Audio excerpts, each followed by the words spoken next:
దేవుడు మన జీవితాల్లో ఒకటి నాటాడు. ఏంటంటే ఒక ఫీలింగ్, ప్రేమ అనే ఫీలింగ్ నాటాడు. మనం ప్రేమించుకుని ఉండలేం. భార్యాభర్తల మధ్య ప్రేమలో అనేక రకాలు ఉన్నాయి కదా. భార్యాభర్తలు ప్రేమిస్తాము, తల్లిదండ్రులు బిడ్డలను ప్రేమించే విధానం ప్రేమ కలిగి ఉంటాం. అన్నాదమ్ముల ప్రేమ, అన్నా చెల్లెళ్ళ ప్రేమ, స్నేహితుల మధ్య ప్రేమ. ఈ ప్రేమ తత్వాన్ని ప్రభు మన జీవితాల్లో నాటాడు కదా. తల్లిదండ్రులను ప్రేమిస్తాం, పేరెంట్స్ పిల్లల్ని ప్రేమిస్తారు. సో ఎవరో ద్వేషించినా అది ద్వేషాన్ని పక్కన పెట్టినా ప్రేమ మాత్రం అందరి జీవితంలో ఉంది. ఎవరో ఒకరిని ప్రేమించకపోతే మనిషి బ్రతకలేడు. కొంతమంది కొన్ని వస్తువులను ప్రేమిస్తారు, ఇంటినో, కారునో, బంగారాన్నో, వస్త్రాలనో, అందాన్నో, అలంకారాన్నో. ప్రేమ మాత్రం ఉంటుంది. దేని మీదోగా దాని మీదైనా ప్రేమించకుండా ఉండలేరు. ప్రతి ఒక్కరూ ప్రేమ కలిగి, ప్రేమ తత్వాన్ని దేవుడు మనిషిలో పెట్టాడు కదా. అయితే ఉపయోగం లేని వాటిని ప్రేమించటం వలన ఉపయోగం ఉండదు. ఉపయోగం లేని అన్వర్తి థింగ్స్ ఉంటాయి కదా, తుచ్చమైనవి, పాడైపోయేవి, వాడబారేవి, మరకలయ్యేవి, నాశనం అయ్యేవి, తుప్పు పట్టేవి, వ్యర్థమైన వాటిని ప్రేమించటం. అవి జీవితం వ్యర్థమైపోతుంది. మనం ప్రేమిస్తాం కదా, ప్రేమించుకుని ఉండలే. కానీ వ్యర్థమైన వాటిని ప్రేమిస్తే జీవితం ఏమవుతుంది? వ్యర్థమవుతుంది. మనలో అనేక మంది వ్యర్థమైన వాటినే, ఈ లోకం అంతా వ్యర్థమైన దాన్ని ప్రేమిస్తుంది. ముఖ్యంగా దేన్ని ప్రేమిస్తుంది అంటే లోకం డబ్బును ప్రేమిస్తుంది కదా. లోకస్తులు డబ్బుని ప్రేమిస్తాడు. డబ్బు, బంగారము, స్థలాలు, పొలాలు, ఇంకా మిగతావి కొంతమంది.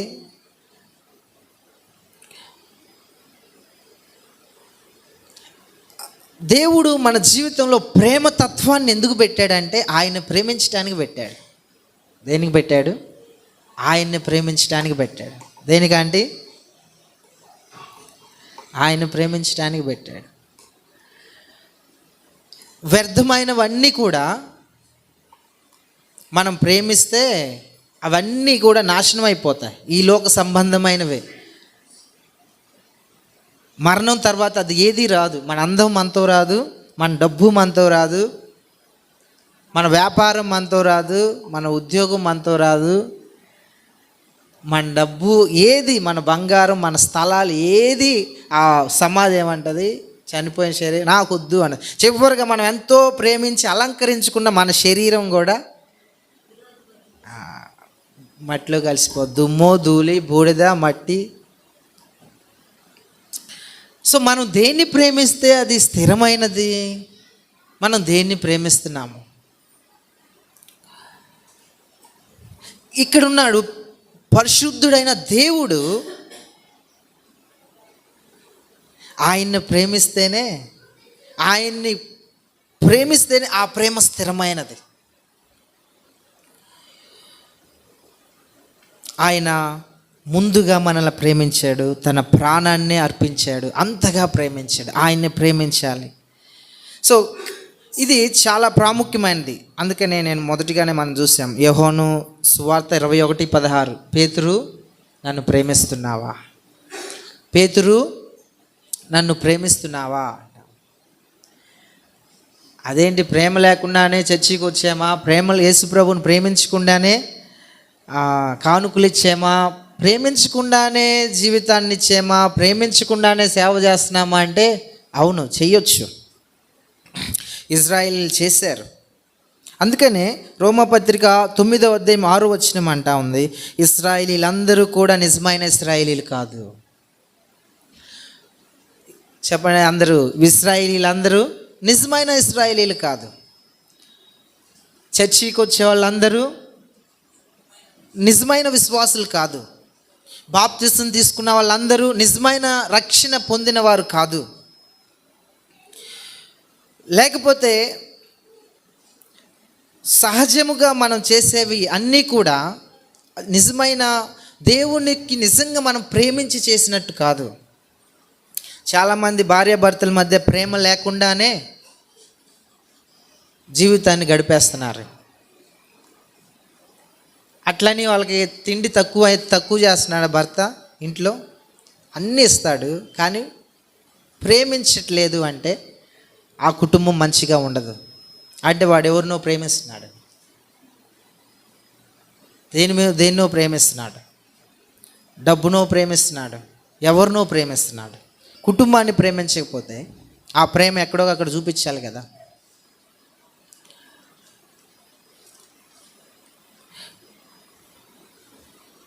కాబట్టి క్రైస్తవులందరూ నిజమైన క్రైస్తవులు కాదు.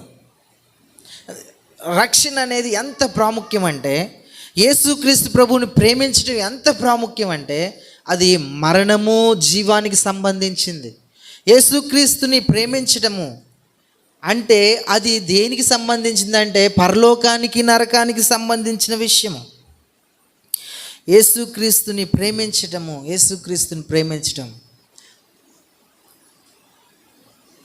చూసాం. యేసుక్రీస్తుని ప్రేమించటము అనేది చాలా ముఖ్యమైనది. మనము యేసుక్రీస్తుని ఆశ్రయించవచ్చు.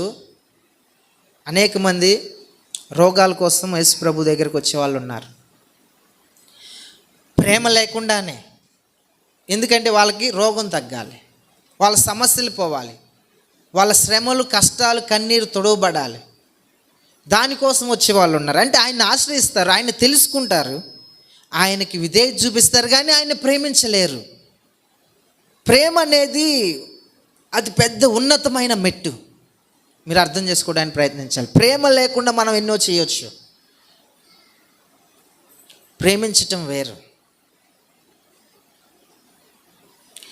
ఇంట్లో పిల్లలు ఉంటారు, 4 పిల్లలు అయితే నలుగురిని ఎంత మంచిగా చూస్తామో. ఒకడు బాగా చదివేవాడు, జ్ఞానవంతుడు, అందమైన వాడు, టాలెంటెడ్ అంటే, నాకు మా ఇంటికి నా కుక్క పిల్లలు 2 వచ్చాయి. ఒకటి నల్లగాను, దానికి ఒంటి నిండా మురికి, దాని జుట్టు ఊడిపోయి ఉంది, నల్లగా ఉంది, అసలు బాగాలేదు. ఇంకొక కుక్క పిల్ల వచ్చింది, తెల్లగా ఉంది, మంచి బొచ్చు కుక్క పిల్ల లాగుంది, చాలా ముద్దుగా ఉంది. నా దగ్గర చికెన్ పీసులు ఉన్నాయి. నేను నల్లదానికి వేయాలని నాకు అనిపించట్లేదు. పాపం అది కూడా బ్రతకాలి కదా. నాకు ఈ దీనికి వేయాలనిపిస్తుంది. మంచిగా ఉంది, అందంగా ఉంది, ఎందుకని నాకు అట్లా అనిపిస్తుంది? అది బ్రతకాలి కదా, దీనికే నాకు వేయాలని. ఎందుకంటే చూడడానికి చక్కగా ఉంది.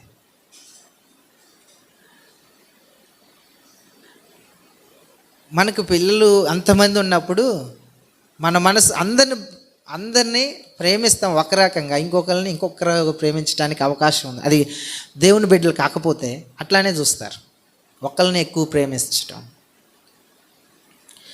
అమ్మాయి అబ్బాయి ఉంటే ఎక్కువగా అబ్బాయిని ఎక్కువ ప్రేమిస్తాను.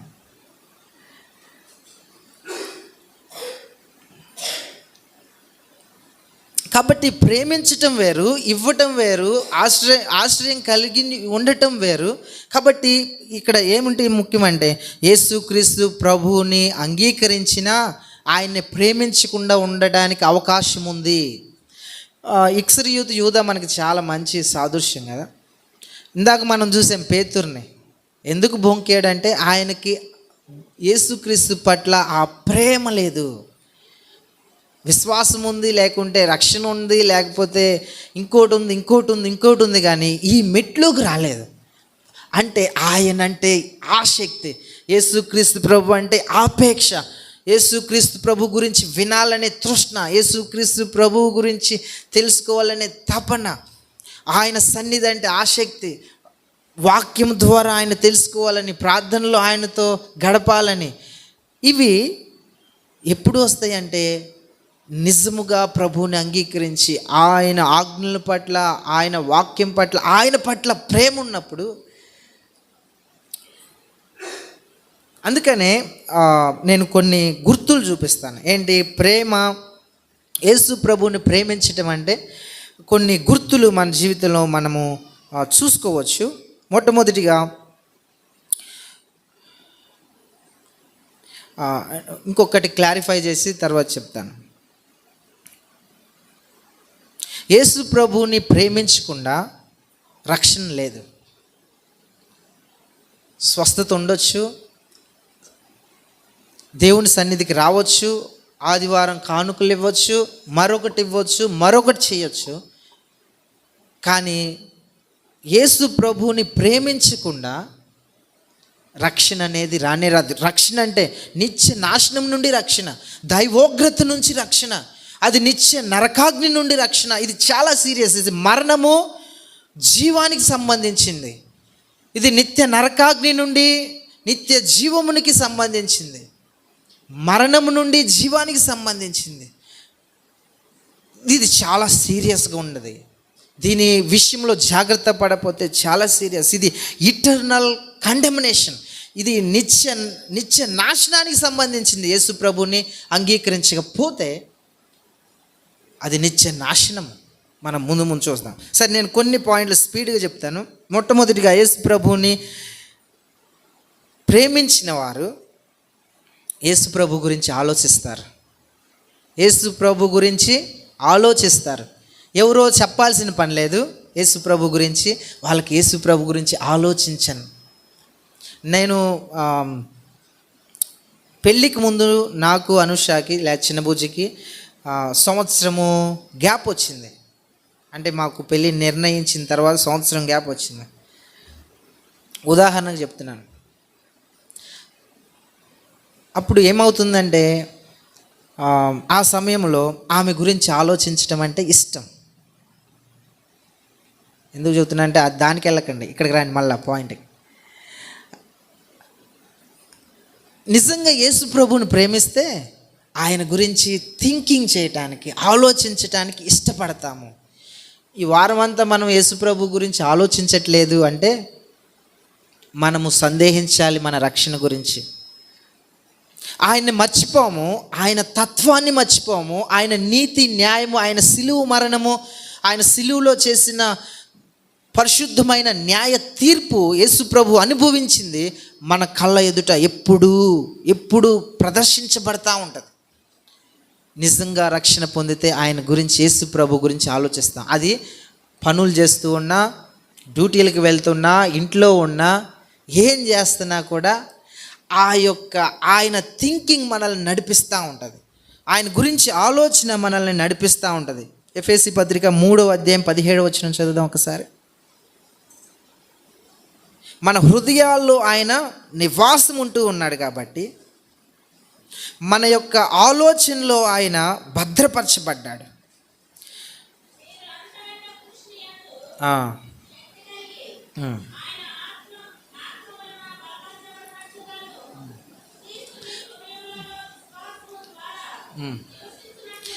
క్రీస్తు మన హృదయంలో విశ్వాసం ద్వారా నివసిస్తున్నాడు. ఎవరు నివసిస్తున్నాడు మన హృదయంలో? మరి ఇంకా ఆయన ఎట్లా మర్చిపోతాం? ఎవరు గుర్తు చేయాల్సిన అవసరం ఉందా? లేనే లేదు. కాబట్టి నిజముగా రక్షించబడిన వ్యక్తి, నిజమైన క్రైస్తవుడికి గుర్తు చేయాల్సిన పని లేదు. యేసు క్రీస్తు ప్రభు నా యొక్క జీవితానికి యజమానుడు అని గుర్తు చేయాల్సిన పని లేదు.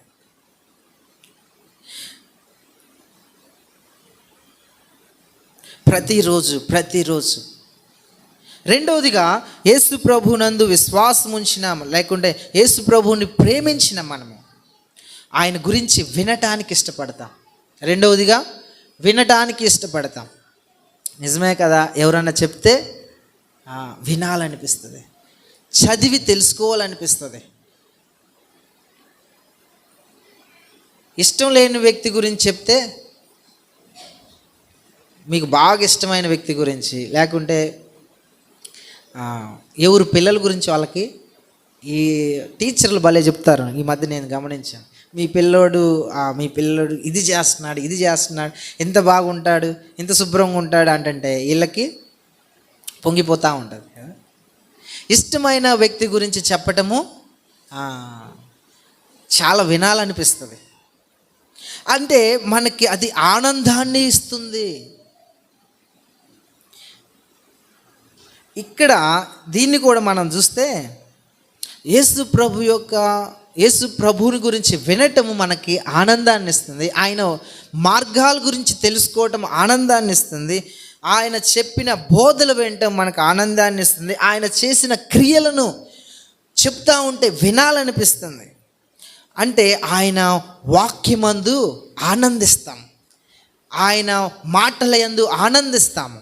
ఆనందించట్లేదు అంటే ఆ రక్షణ గురించి సందేహించాలి. నేటి క్రైస్తత్వము సంఘానికి అంటే ఈ కూడిక వరకే, ఆదివారం వరకే పరిమితమైతే మాత్రం అది క్రైస్తత్వమే కాదు. విశ్వాసి అంతకంటే కాదు. దేవుని వాక్యం మీద ఆసక్తి ఉండాలి, తృష్ణ ఉండాలి, ఆయన గురించి తెలుసుకోవాలని తపన ఉండాలి. మూడవదిగా ఆయన గురించి చదవటానికి ఇష్టపడాలి, ఆయన వాక్యాన్ని చదవటానికి ఇష్టపడాలి. సరే, ఇంకోటి మనం చూస్తే మూడవదిగా ఆయన్ని సంతోష పెట్టడానికి ఇష్టపడతాం. నిజంగా ఆయన ప్రేమిస్తే కదా, మనకి సహజంగానే కదా, నేను కొత్త ఏం చెప్పట్లేదు. మనం ప్రేమించే వారిని సంతోష పెట్టాలనుకుంటాం, అనుకోమా? మీరు ప్రేమించే మీ అమ్మ మీ ఇంటికి వస్తే, మీరు ప్రేమించే బిడ్డలు మీ దగ్గరకు వచ్చినప్పుడు కొన్నాళ్ళు దాటి వస్తే ఇష్టమైన ఫుడ్ తయారు చేస్తారు కదా. మీరు మంచి ఆహారాన్ని సిద్ధపరుస్తారు, వాటిని సంతోష పెట్టాలి. ఏ విధంగా సంతోష పెట్టాలి? పండగ వస్తుంది, మంచి బట్టలు ఇచ్చి వాళ్ళని సంతోష పెట్టాలి. పుట్టినరోజు వస్తుంది, మంచిగా చేసి సంతోష పెట్టాలి. ఏదో ఒకటి ఇష్టమైన వ్యక్తిని ఎట్టయినా సంతోష పెట్టాలని చూస్తాం. ఇక్కడ రక్షణ పొందిన మనము, యేసయ్యని ప్రేమించిన మనము యేసయ్యని సంతోష పెట్టాలని ఆశ కలిగి ఉంటాం.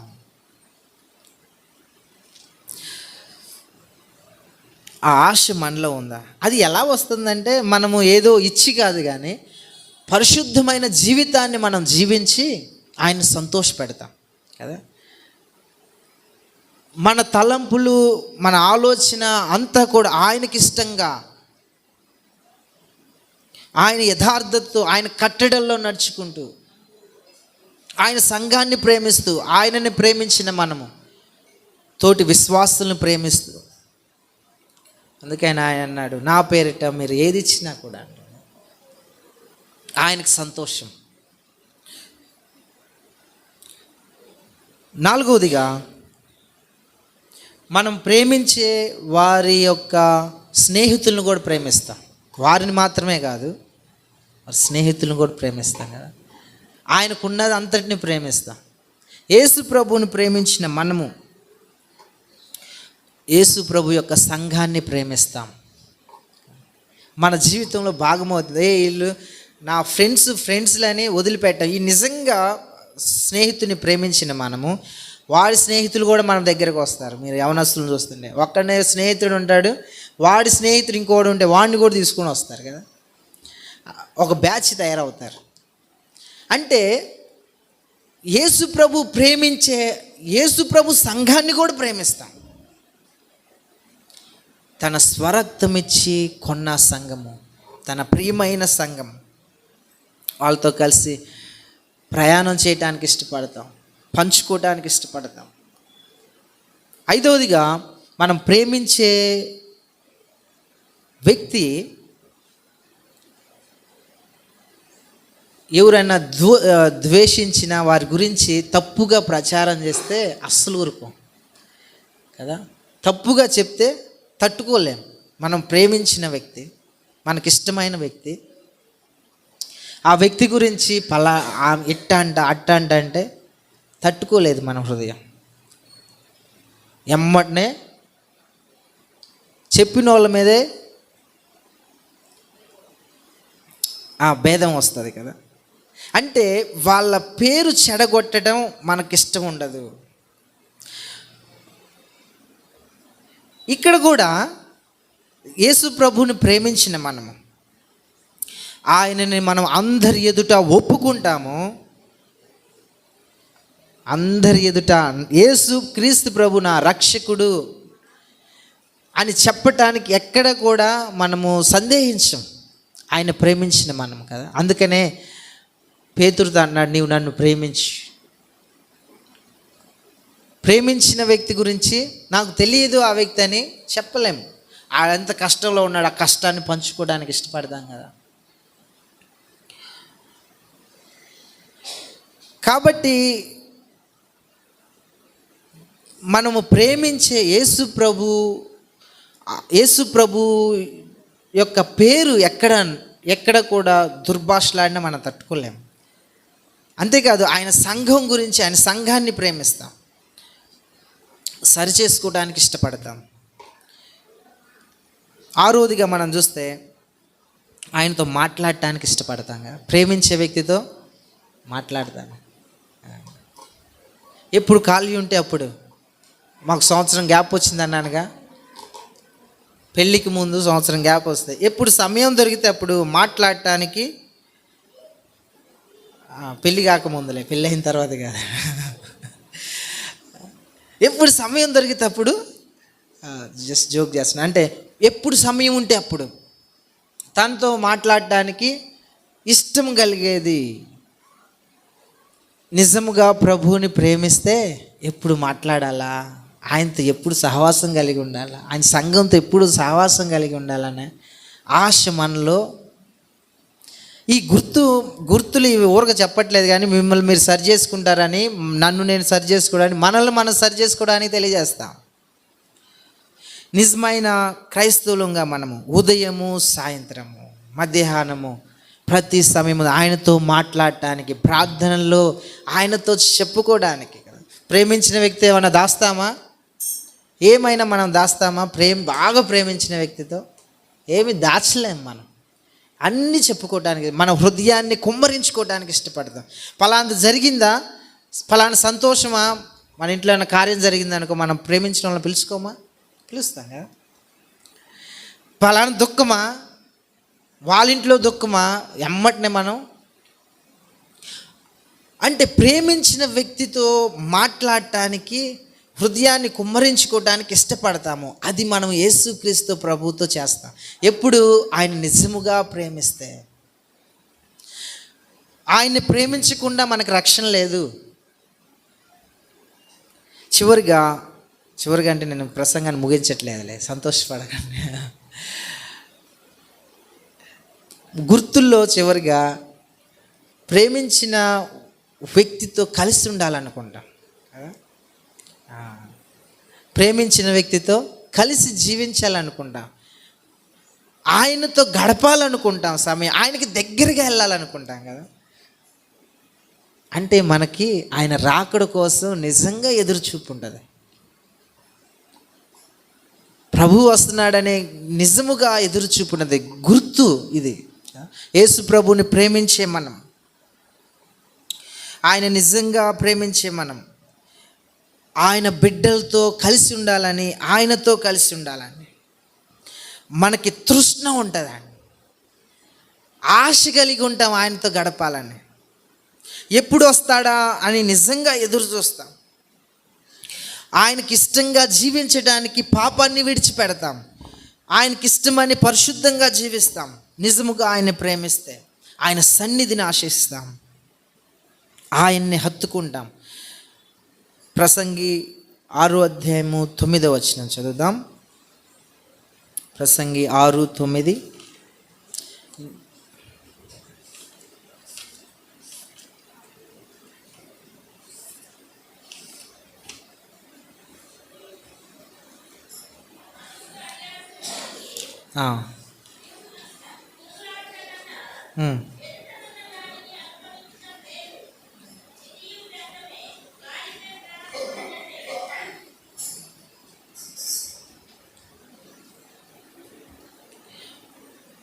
6:9 మళ్ళీ ఇంకోసారి చదవండి. ఆ. ఉమ్. ఆ. ఆ. అది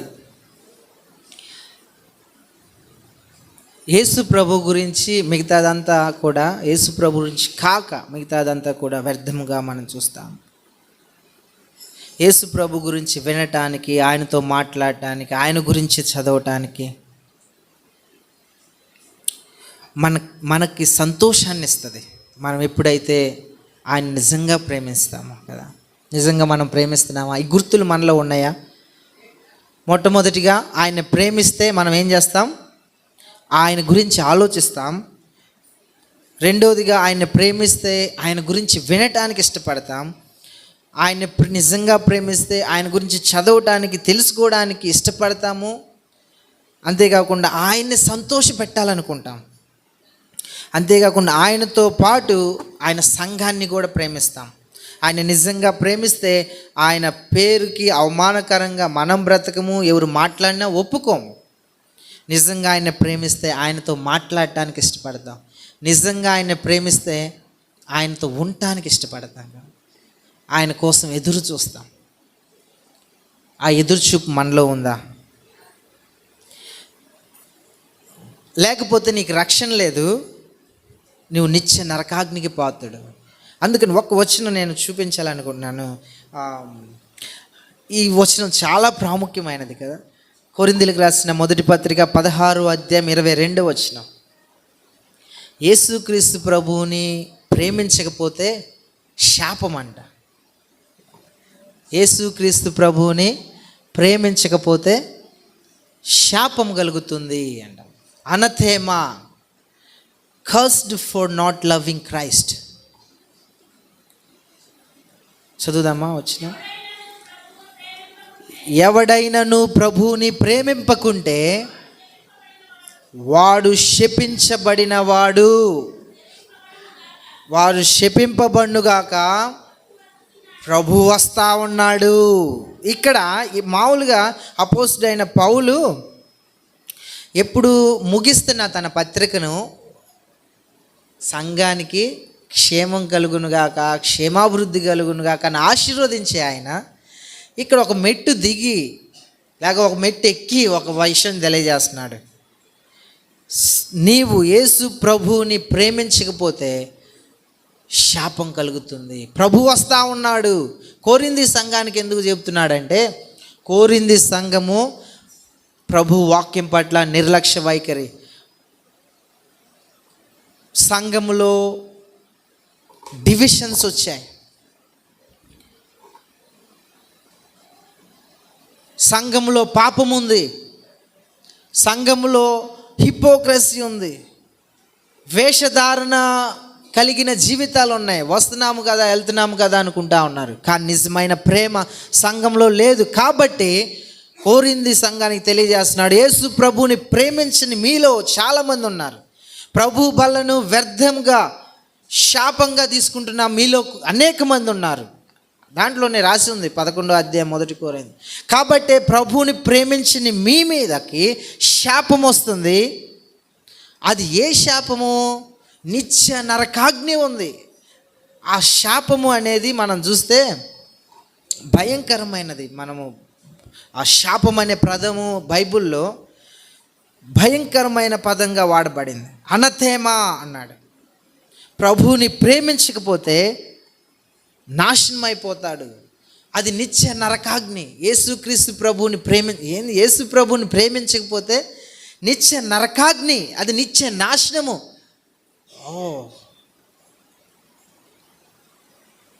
ఎందుకని అంత నాశనము? ఎందుకని అంత శాపము? యేసుక్రీస్తు ప్రభువుని ప్రేమించకపోతే శాపమా? అది భయంకరమైన దైవోగ్రత, నిత్య నరకాగ్ని, నిత్యము ఉండే నరకాగ్ని, శాపము. ఎందుకని ఎప్పుడైనా ఆలోచించారా? యేసు ప్రభు గురించి, యేసు ప్రభువుని ప్రేమించకపోతే నాశనము, శాపము. ఆ శాపాన్ని మనం చూస్తే భయంకరంగా ఉంటుంది కదా. భూమి వచ్చి మింగివేస్తుంది. దేవుని శాపము చాలాసార్లు చూస్తాం. ఆది కాండంలోనే మనం చూసాం. పాపం చేసిన వెంటనే దేవుడు భూమిని శపించిన శాపం మనం చూస్తాం. ఆదామవ్వలు శారీరకంగా మరణించారు, ఆత్మీయంగా మరణించారు. శాపం వచ్చింది. భూమి అంతా ఆదాము పాపాన్ని గురించిన శాపానికి లోనయ్యింది. కాబట్టి భూమి మీద జీవించే ప్రతి మానవుడు శాపముతో బ్రతుకుతా ఉన్నాడు, పాపముతో బ్రతుకుతా ఉన్నాడు, మరణానికి పాత్రుడయ్యాడు, పాపానికి దాసుడయ్యాడు. కాబట్టి నెమ్మది లేని జీవితము, కన్నీరు, ఏడ్పు.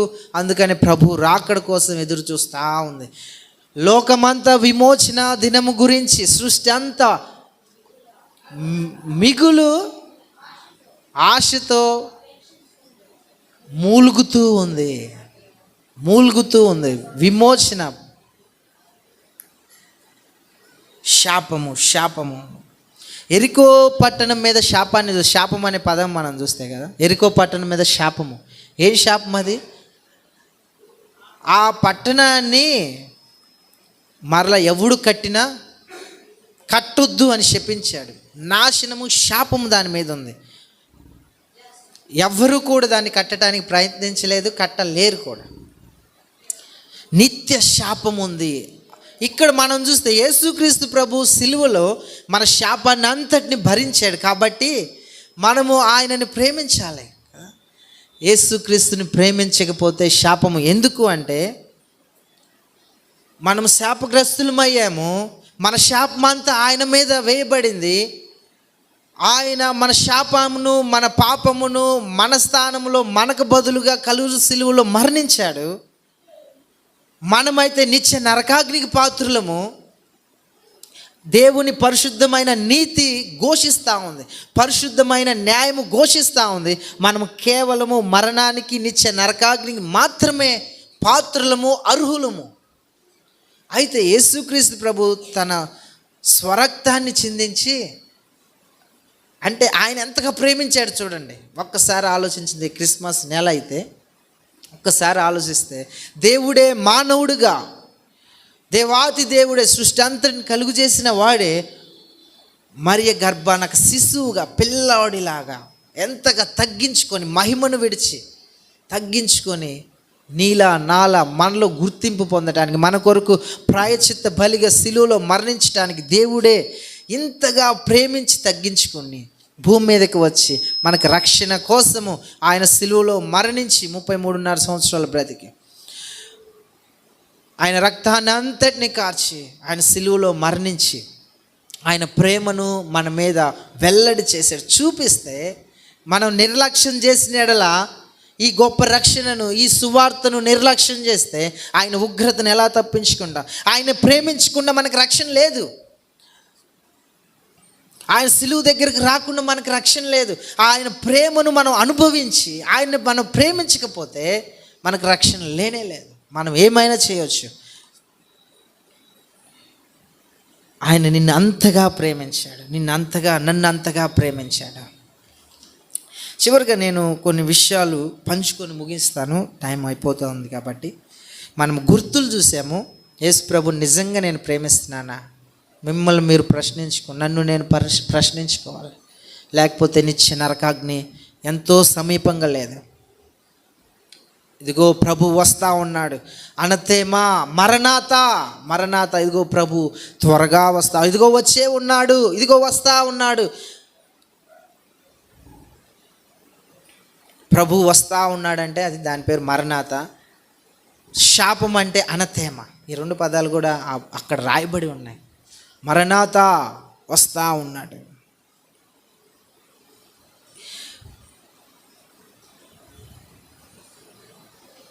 యేసుక్రీస్తు ప్రభువుని ప్రేమించని వారి మీద శాపం అనే ఫలాలు అనేక విధాలుగా ఉన్నాయి. ఈ ఒక్క విషయం చెప్పనండి.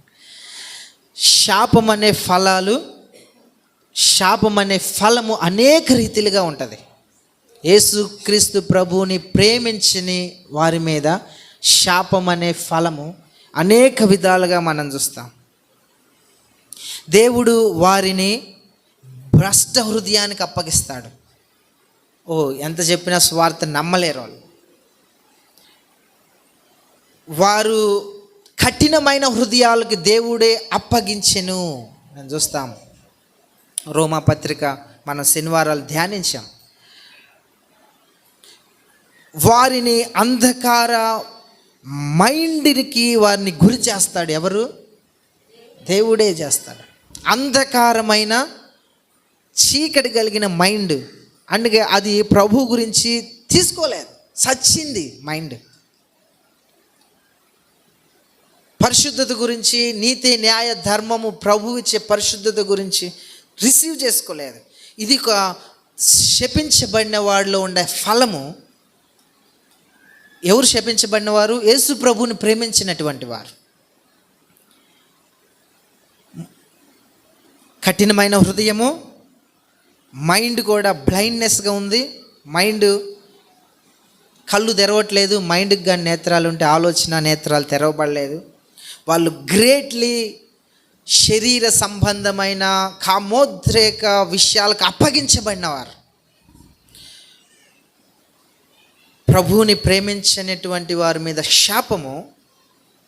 అనేక మంది రాతి హృదయాలు చేయబడిన వారు, మనస్సు నేత్రాలు తెరవబడని వారు, అనేక మంది కామోద్రేకాలకి బానిసలైన వారు, లోక సంబంధమైన మైండెడ్నెస్, లోకపరమైన లోకాశలతో నింపబడిన వారు కూడా దేవుని యొక్క శాపానికి లోనైనటువంటి వారు, అనగా యేసు ప్రభువుని ప్రేమించని వారు. ఈ లోక సంబంధమైన గర్వేచ్ఛలతో తిరిగేలాడేవారు. అంతేకాకుండా దుర్మార్గమైన వ్యసనాలకు బానిసలైనటువంటి వారు. దుర్గుణాలు వాళ్ళలో ఉన్నాయి. కొంతమందిలో తాగుబోతు తత్వము,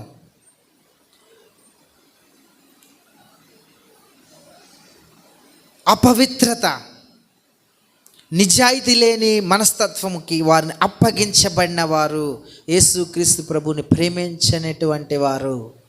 శాపము వారి మీద అనేక రకాలుగా ఉన్నది. ఇంకో విషయం నేను ముందుకెళ్ళి చెప్తే,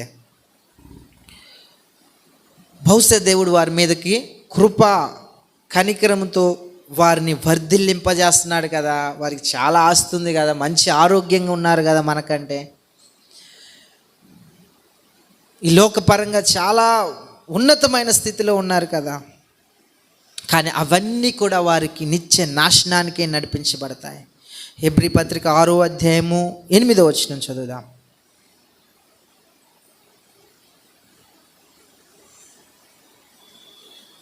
వారి మీదకి దేవుని కృప కుమ్మరించబడుతున్నా కూడా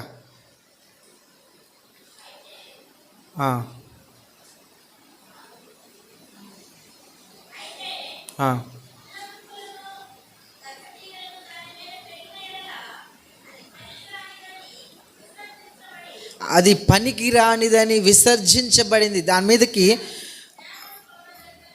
శాపము పొందదగినదగును. ఇక్కడ మనం చూస్తే అన్ని దేవుడు సమస్తము ఆ చెట్టుకి మంచి వాతావరణాన్ని ఇచ్చి, మంచి సకాలంలో వర్షం కుమ్మరించి, తగిన సూర్యరశ్మిని ఇస్తుంటే, అది చివరికి ఏం చేసింది? ఆ భూమి గచ్చ పొదలను, ముళ్ళును మలిపించింది. దేవుని ప్రేమ వారిలో లేదు. వారికి ఇచ్చిన టాలెంట్స్, వారికి ఇచ్చిన ఆరోగ్యం, వారికి ఇచ్చిన ఉద్యోగం, వారికి ఇచ్చిన వ్యాపారం అన్నీ కూడా అనుభవిస్తా ముళ్ళ పొదలనే వారు బయటకు తీసుకొచ్చారు. అంటే గచ్చ పొదలనే వారు బయటకు, వాళ్ళ ఫలాలుగా బయటకు తీసుకొస్తూ ఉన్నారు. ఎంతమంది దేవుని ప్రేమను పొందుకొని, దేవుని యొక్క ఇచ్చిన జీవాన్ని పొందుకొని జీవిస్తా స్వలాభం కోసం, లేకుంటే స్వార్థంగా వారిని వారు తృప్తిపరచుకోవడానికి, ఆనందించడానికి తాగుడుకు బానిసాయి, అపరిశుద్ధతకు బానిసాయి, అశ్లీలంగా ప్రవర్తిస్తా ఎంతమంది తమను తాము వ్యభిచారమునికి బానిసలైపోయారు. రోమాపత్రిక 11వ అధ్యాయం 9వ వచనం, వారి యొక్క బహిరంగమైన ఆనందము వారికి అది శాపముగా ఉంది. చదువుతుంది. ఇది చాలా ప్రాముఖ్యమైనది, అందరు గమనించి చదవటానికి ఇష్టపడదు.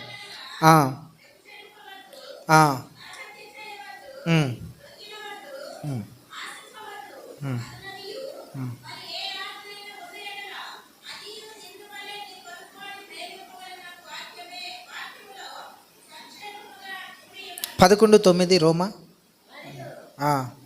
నేను చదువు. వారి భోజనము వారికి, ఇక్కడ ఎవరి గురించి రాయబడుతుంది, ఎవరి గురించి చెప్పబడుతుంది? ఇప్పుడు దాకా చూసాం, డ్రంకెడ్, తాగుబోతులు. వాళ్ళు ఆనందిస్తున్నారు కదా, సంతోషంగా ఉన్నారు కదా, వాళ్ళకి ఆస్తులు అపాస్తులు ఉన్నాయి కదా, కార్లు బిల్డింగ్లు ఉన్నాయి కదా, ఉద్యోగాలు వ్యాపారాలు ఉన్నాయి కదా అనుకుంటాం. చదువునండి. వారి మొదటి నుంచి చదవండి, పెద్దగా చదవండి. వారి భోజనము, వారి ఎంతో సంతోషకరమైన భోజనం వారికి ఉరిగాను,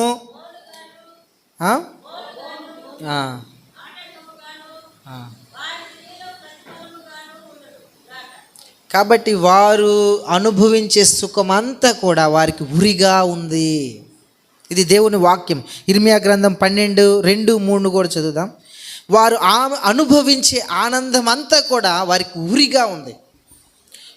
ఈ విషయాలు అంటే ప్రభువుని ప్రేమించకుండా ఈ లోకంలో సమృద్ధితో జీవిస్తున్నావేమో, మంచి ఆరోగ్యంతో ఉన్నావేమో, మంచి సంపదతో ఉన్నావేమో, అంత ఉండినా కూడా అదంతా నీకు ఉరిగా, నాశనంగా, స్నేరుగా, వలగా ఉంది, ఉరిగా ఉంది. చదువున్నాను. 12:2-3 ఇర్మియా గ్రంథము 12వ అధ్యాయము 2వ వచనం 3వ వచనం.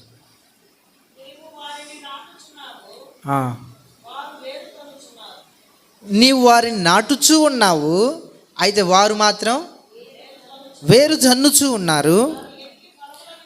వారు ఎదిగి ఫలములు ఇచ్చుచున్నారు, వారి నోటికి నీవు సమీపంగా ఉన్నావు. వారి అంతరింద్రియములకు దూరముగా ఉన్నావు. యెహోవా, నీవు నన్ను ఎరిగి ఉన్నావు, నన్ను చూచుచూ ఉన్నావు.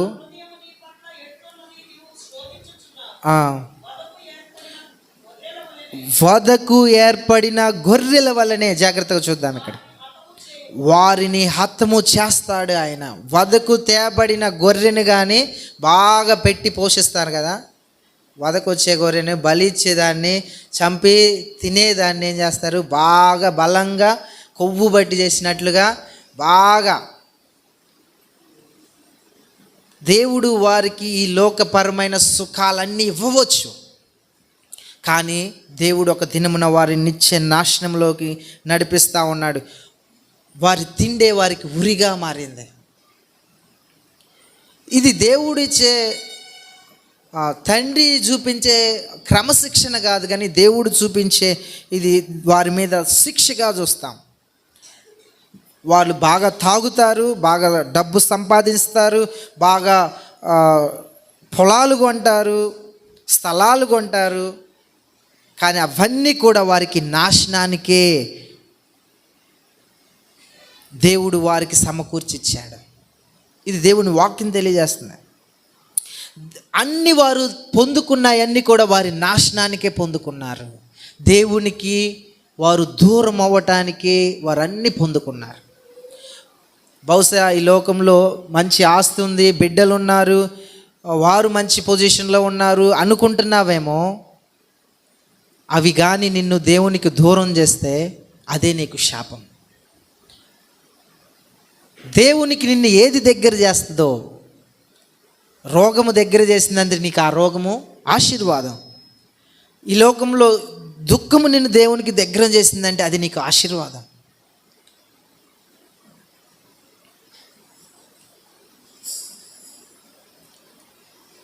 పొందుకున్నవన్నీ కూడా ప్రభువుని ప్రేమించటానికి దూరం చేస్తే అవన్నీ కూడా నాశనానికే నువ్వు అనుభవిస్తావు.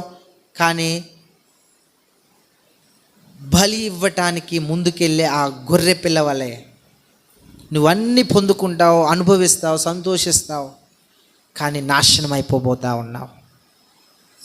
కాబట్టి ప్రభువుని ప్రేమించినటువంటి వారు శాపం క్రింద ఉన్నారు. అది నిత్య నాశనం కింద ఉన్నారు. అది నువ్వు ఈ లోకంలో అన్నీ పొందుకున్నప్పటికీ ఆ పొందుకున్న అన్నీ కూడా నిన్ను నిత్య నాశనానికి నడిపిస్తున్నాయి. కాబట్టి ప్రభువుని ప్రేమిస్తున్నామా? ఈ గుర్తులు మనలో ఉన్నాయా? మనం సరి చేసుకుందాం, ఆలోచించేద్దాం, ప్రభు వైపు చూద్దాం, కళ్ళు మూసుకుందాం, ప్రభు వైపు చూద్దాం. ప్రభువుని ప్రేమించకపోతే శాపము. ఈ వచనం ఎంత భయంకరంగా ఉంది. ఆ శాపము నిత్య నరకాగ్నికి మనల్ని ఈడ్చుకుపోతా ఉంది. ఎంతగా ప్రేమిస్తున్నాం ప్రభువుని.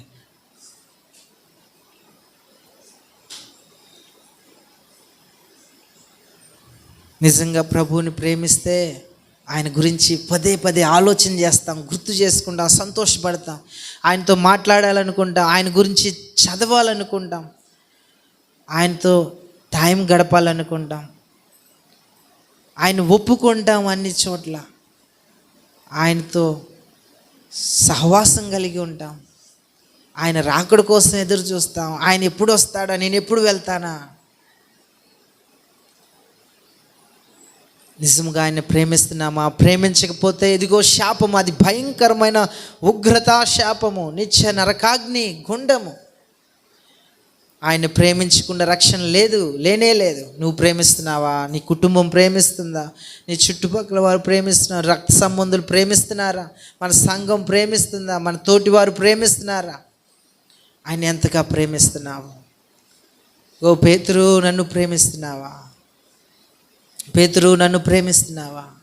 ఇదిగో నా మందను కాయి.